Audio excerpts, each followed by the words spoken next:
Bonjour à toutes et bonjour à tous.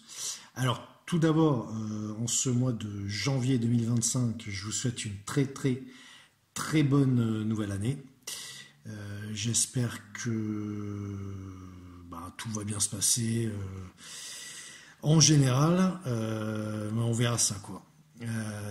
Alors aujourd'hui, je vais faire une toute petite courte vidéo. Je suis toujours très occupé à rédiger mon deuxième ouvrage d'astrologie. C'est pour ça que je suis plus trop présent sur la chaîne. Mais j'y reviendrai quand tout sera bouclé.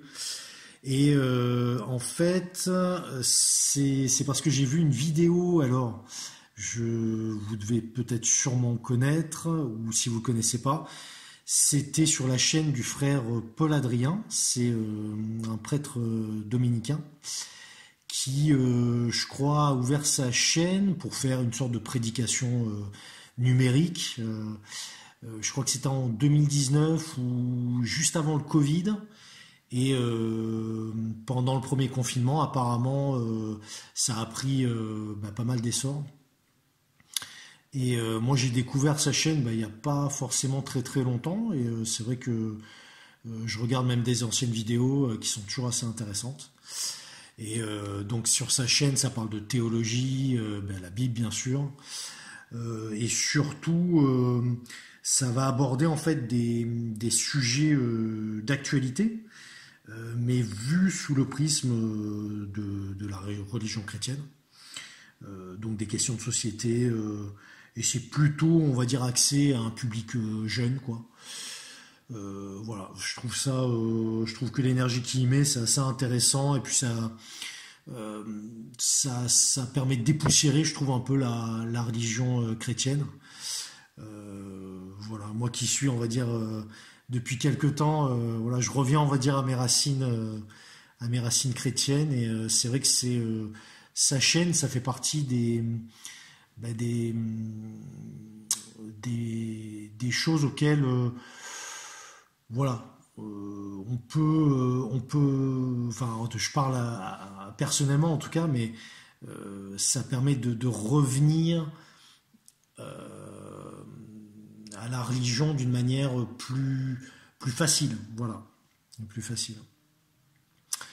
Et donc, j'ai vu une de ces dernières vidéos qui parlait de la nativité et des rois mages, une analyse historique en fait sur les rois mages. Et j'ai été agréablement surpris de voir qu'il y a un passage de sa vidéo qui parle d'astrologie. En fait, c'est un tout petit extrait donc, de sa vidéo que je souhaitais vous diffuser. Et donc je vous encourage quand même je vous mettrai le lien de sa chaîne et le lien de la vidéo qui est quand même assez longue sur l'analyse historique des rois mages. Mais là, voilà, je voulais juste vous diffuser. D'ailleurs, je l'ai contacté, j'ai eu l'accord de son équipe et du frère Paul Adrien pour que je puisse diffuser le petit extrait. C'est vraiment cool de leur part. Et moi, je reviendrai après, après le petit extrait, pour faire un petit point astrologique sur deux, trois petites informations que je voulais indiquer, quoi. Voilà, donc je vous souhaite un bon visionnage de l'extrait et je vous dis à tout de suite. Reste, il est vrai, cette fameuse étoile que les rois mages suivirent pour arriver jusqu'au pied de la crèche. Une étoile surnaturelle, un miracle à l'échelle du cosmos. Trop belle pour être vraie. On parle à cet endroit de Midrash, de récits légendaires venant étoffer une pièce historique. Trop belle pour être vraie, à moins que nous n'ayons cherché la mauvaise chose. D'après Molnar, spécialiste international en archéologie astronomique, l'erreur viendrait d'avoir oublié que les mages étaient des mages. Oui, Molnar a raison de rappeler que les mages étaient des astronomes astrologues et que ce qu'ils cherchaient n'était probablement pas une étoile, mais une constellation. C'est-à-dire un signe astrologique, une configuration précise d'étoiles apparaissant dans un lieu déterminé du firmament et ayant une signification. Une signification que les mages pouvaient décrypter en recourant au système zodiacal en usage depuis Ptolémée. À nouveau, de manière inattendue, nous retrouvons l'Évangile. Évangile selon saint Matthieu. Et voici que des mages venus d'Orient arrivèrent à Jérusalem en disant « Où est le roi des Juifs que vient de naître ? Nous avons vu son étoile à son lever. » Une étoile à son lever, un terme technique désignant en astrologie le lever héliarque d'une constellation, le moment où une étoile apparaît à nouveau par-dessus le firmament. La vérité commence à émerger. L'astronomie moderne a réussi à retracer les cieux de l'époque et à identifier une configuration planétaire très rare qui n'avait rien de spectaculaire comme phénomène céleste, mais qui avait alors une interprétation astrologique très rare. Un horoscope décrivant la naissance d'un grand roi en Judée. Dans une configuration astronomique que l'on peut situer au 17 avril de l'an -6, décrite par Molnar, on observe Vénus dans la constellation du Poisson, Jupiter et Saturne, suivis de la Lune et du Soleil, tous en configuration astrologique dans la constellation du Bélier, une constellation associée à la région de la Judée. Un signe astrologique suffisamment puissant pour mettre en branle des mages venus de l'Orient. Oui, et cela a eu lieu en l'an -6, la date supposée de la naissance de Jésus. Hasard ? Coïncidence ? En tout cas, vous ne pourriez plus dire que vous n'étiez pas au courant. Donc, je suis de retour. J'espère que ce petit extrait vous a intéressé et surtout vous donnera l'envie d'aller voir toute la vidéo. Donc, il y aura le lien de sa vidéo dans la description de la mienne. Et si je reviens maintenant, alors c'est pas du tout pour remettre en question les histoires de dates, voilà, on n'est pas à 1 heure, 1 jour, 1 mois, etc. Par rapport à la date que donne le frère Paul Adrien, moi j'ai rien trouvé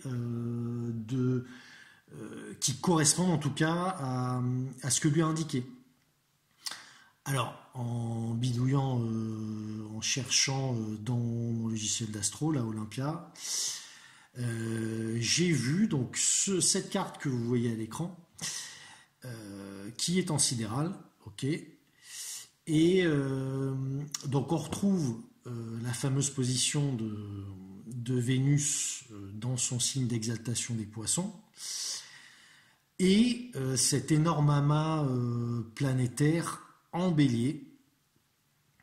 Et je trouvais en fait que voilà, alors c'est moi qui est avec l'heure, j'ai placé une triple conjonction ascendant Vénus-Uranus en Poisson, et donc on a toutes les planètes en Bélier, les autres planètes là, le gros amas en tout cas en Bélier. Et je trouvais que symboliquement ça pouvait être un thème qui pourrait peut-être ressembler à un thème de naissance du Christ. Donc on est le 6 avril de l'an -5. Voilà, déjà cet amas planétaire en Bélier qui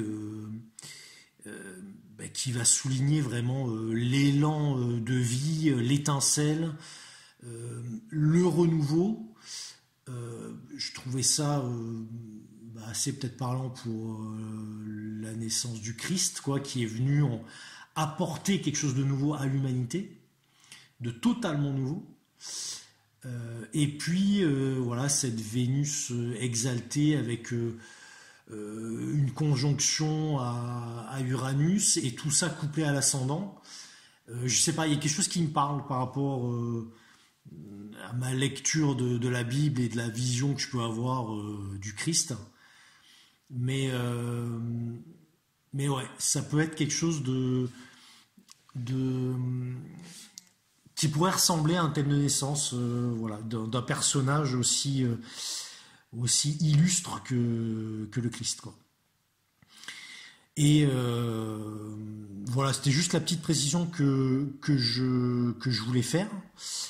Et, euh, et en tout cas, je vous encourage à aller sur la chaîne du frère Paul Adrien, de peut-être vous abonner si ça vous intéresse. Et peut-être naviguer aussi dans toutes ces vidéos, parce que je trouve il aborde vraiment des sujets très très différents, sous des angles différents. C'est pas gnangnan, c'est pas du tout catho, comme on pourrait imaginer, traditionnaliste ou autre. Je trouve qu'il est très fort en fait pour dépoussiérer tout ça et ça donne vraiment envie en tout cas moi j'ai vraiment envie de suivre sa chaîne et je remercie encore son équipe qui m'a répondu et qui m'a permis d'utiliser le petit extrait et aussi je pense pas qu'il écoutera quoi, mais un grand merci au frère Paul Adrien quoi. Voilà, je ne vais pas faire plus long, juste pour vous rappeler donc qu'on se retrouvera, alors je sais pas quand, parce que je suis encore bien loin de la fin du texte, mais voilà, on se retrouvera à un moment donné. Et je vous souhaite une très bonne année 2025 encore. Peut-être que ça va secouer au moment de l'été, à la rentrée ou en fin d'année. Mais voilà, donc bon, accrochez-vous bien, mais je pense qu'il faut rester positif quand même, que ça va bien se passer quoi. Voilà, bon, je vous remercie encore pour votre écoute et je vous dis à très très bientôt. Au revoir.